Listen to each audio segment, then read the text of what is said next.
ఉమ్మడి మహబూబ్నగర్ జిల్లాలో వరద ప్రదాయిని జూరాల ప్రాజెక్టుకు వరద నీరు పోటెత్తుతోంది. ఎగువన కురుస్తున్న వర్షాలకు ఆల్మట్టి, నారాయణపుర, భీమా, సంగెంపండ నుంచి జూరాల ప్రాజెక్టుకు భారీగా వరద ప్రవాహం కొనసాగుతోంది.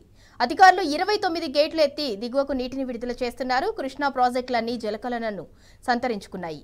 దీంతో కృష్ణానది పరివాహక ప్రాంత ప్రజలు అప్రమత్తంగా ఉండాలని అధికారులు హెచ్చరిస్తున్నారు. ఇక మరింత సమాచారం మా ప్రతినిధి నరేష్ అందిస్తారు.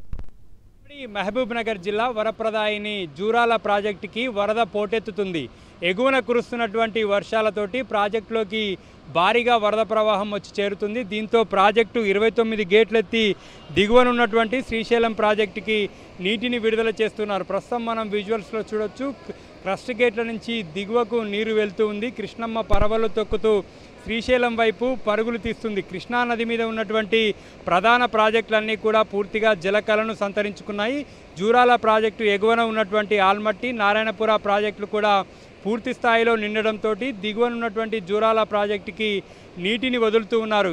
ఈసారి కృష్ణానదిలో వరద ప్రారంభమై దాదాపుగా 60 రోజులు కావస్తుంది. ఈ సీజన్లో ఎక్కువ రోజులు కృష్ణానదిలో వరద ప్రవాహం కొనసాగుతుంది. జూరాల ప్రాజెక్టుకి మరోవైపు సంగంబండ ప్రాజెక్టు నుంచి కూడా ఇన్ఫ్లోలు నమోదవుతున్నాయి. భీమా నది నుంచి కూడా జూరాల ప్రాజెక్టుకి వరద వచ్చి చేరుతుంది. ఎగువన ఉన్నటువంటి సన్నతి బ్యారేజ్ నుంచి జూరాల ప్రాజెక్టుకి నీటిని వదులుతూ ఉన్నారు.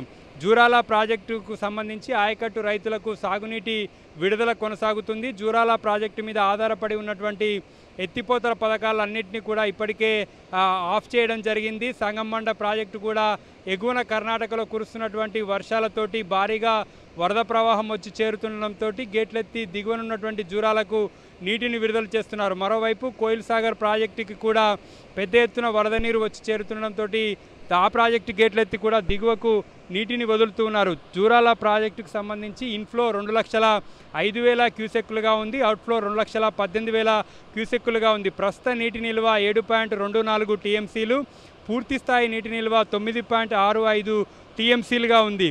జూరాల ప్రాజెక్టుకి వరద పోటెత్తుతుండడంతో కృష్ణానది పరివాహక ప్రాంత ప్రజలంతా కూడా అప్రమత్తంగా ఉండాలని అధికారులు హెచ్చరిస్తూ ఉన్నారు. నదీ పరివాహక ప్రాంతంలోకి ఎవరూ వెళ్ళకూడదని అధికారులు చెప్తూ ఉన్నారు. కృష్ణానదికి సంబంధించి మరొక 10-15 రోజుల పాటు కూడా ఇదే విధంగా వరద కొనసాగేటటువంటి అవకాశం ఉన్నట్లుగా అధికారులు అంచనా వేస్తున్నారు. బిల్లం శంకర్తో నరేష్, టీ న్యూస్, జూరాల నుంచి.